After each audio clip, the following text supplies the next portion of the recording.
We need to look ourselves and find the acceptance of who we are, because there are not other versions of us.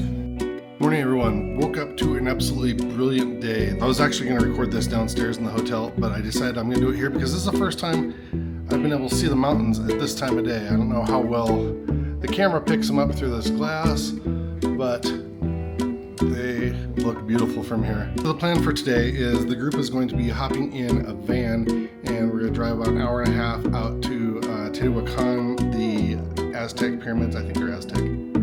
Better check that before I say that. Aztecs were not the ones built this place. We're going to go out and check some pyramids and some ruins and then hang out there for a couple hours, and then we're headed to Puebla.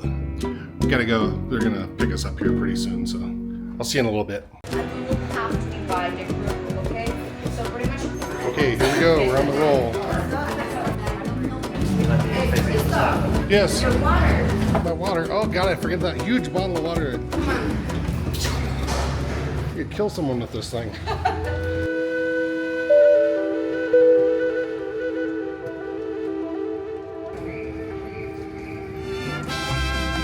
God, what a beautiful day today. Unos se van con el viento, a otras se las lleva el mar, sonando y bailando la vida del sonero. The Aztecs were not the ones were building all this. There were groups of people a long time before. Okay, so the place is still a mystery.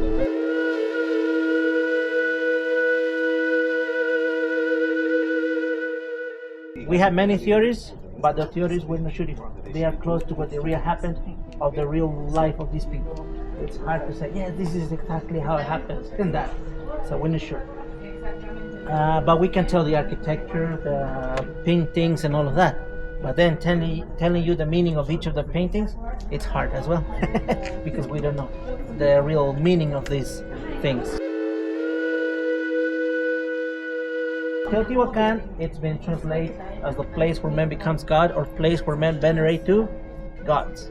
That's a translation of Teotihuacan. It's one of the easiest words in Nahuatl. The period of time is from 100 before Christ until 650, 700 after Christ. 600 years later, Aztecs came, but the city was abandoned. So we're not sure if the Aztecs saw some people around or outside. And we're not sure if they communicate each other, because we're not sure if they had the same language. In Mexico, we have 68 languages and more than 300 variants. And also the place, it was multi-ethnic. So archaeologists have found evidence of people from many areas. Some people from the Mayan area, from Oaxaca, from Veracruz, from Puebla, from Michoacan, and other places. But who were the ones dominated to the small groups? We don't know. What it was the official language on those days here? We don't know. But there were many languages.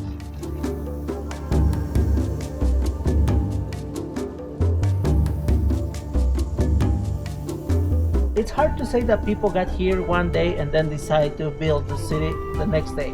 No, the idea is that they took years and whole generations until they understood the environment, and they decided to set the first building. So the idea is the first building was the Moon Temple, and then they started to build all the way down to the south. The extension of the city, the idea is about 23 square kilometers. The population they had in the beginning, it was 25,000 people, but the peak, some archaeologists say 100,000, and there are some archaeologists say more than 200,000.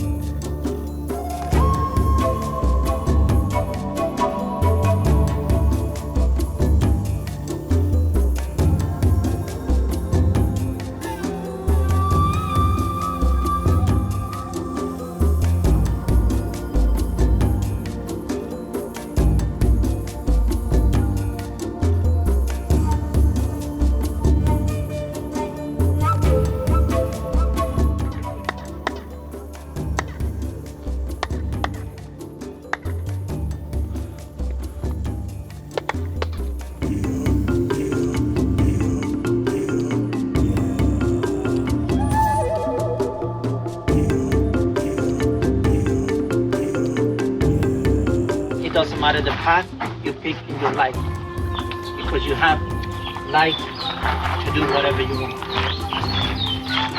you love to do. Make sure it's something you love to do.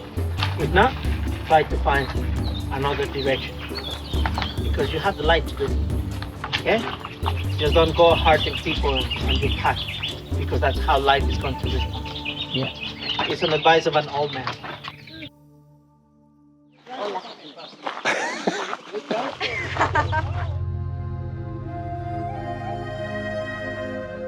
Koga Ehe Amangu is welcome to my house. I'm going to show you some of the things people found from the agave. I'm going to show you that people found a kind of paper from here. This paper is the skin of the plant, which is named Mixiote. Look.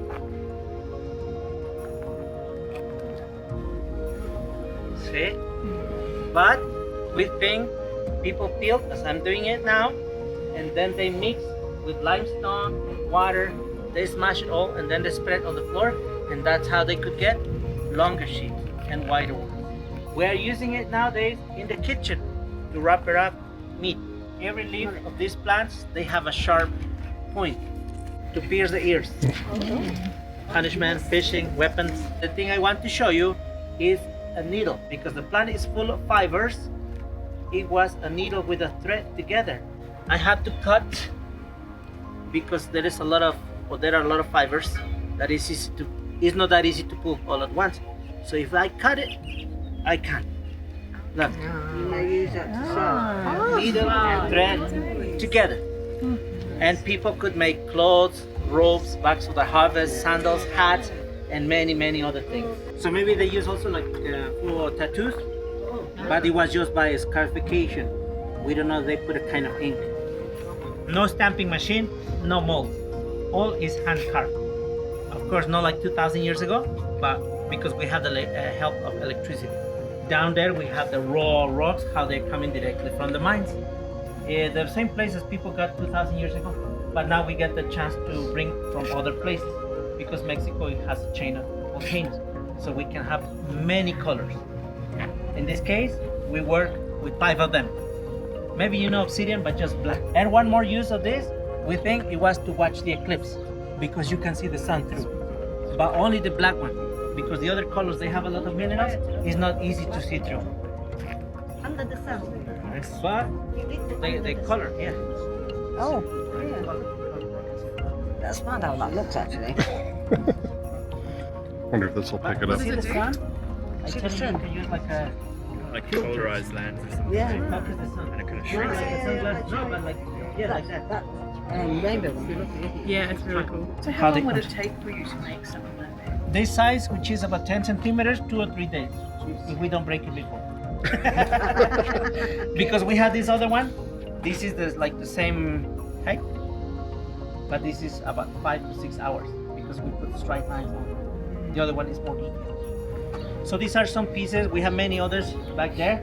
In case you fall in love, we accept credit cards. Yeah, Visa, MasterCard, everything. But first, I tell you, we're going to have sample of pulque, the drink from agave, the prickly pear, the fruit of the nopal, and we'll see what else we have there. Tequila, mezcal, I think. Okay. Vamos, let's go to the happy hour. It's better to sip because it's new for you.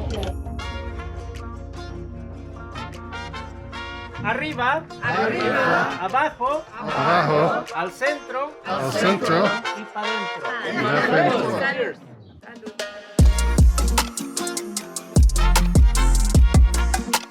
This is really good.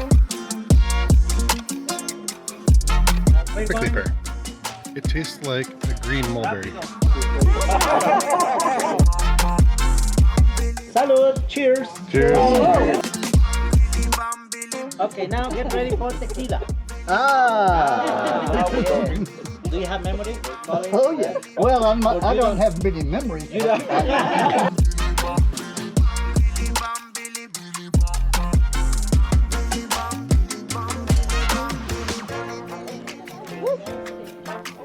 a little bit of warm going down. Okay. Just a little bit. Now we try a little bit of mezcal.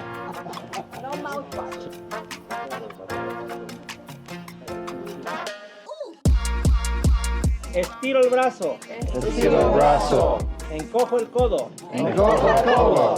Y a salud de todos. Salud de todos. Me lo chingo todo. Me lo chingo todo. Salud. Salud.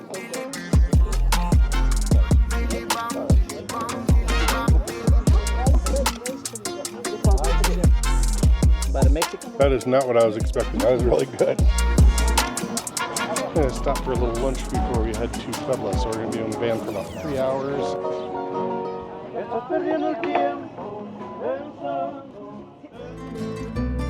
Reveal. Yeah. Da-da-da. You have to do it a little more Mexican.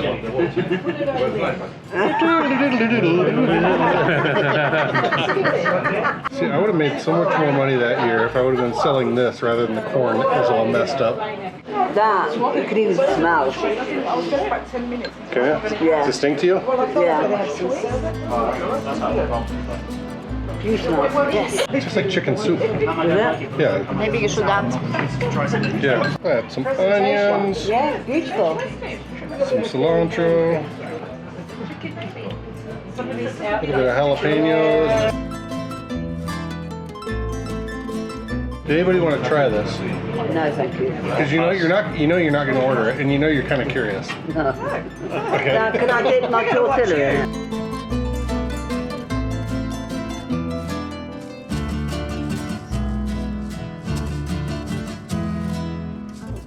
Gracias, amigos.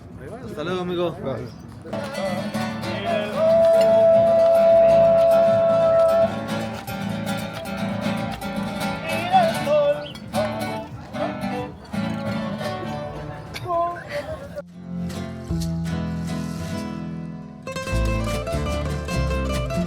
So yeah, we didn't make it to Puebla in this video, but we will make it to Puebla in the next video. So make sure you tune in for that, and don't forget to do the thing down below with the buttons, and I will see you in Puebla.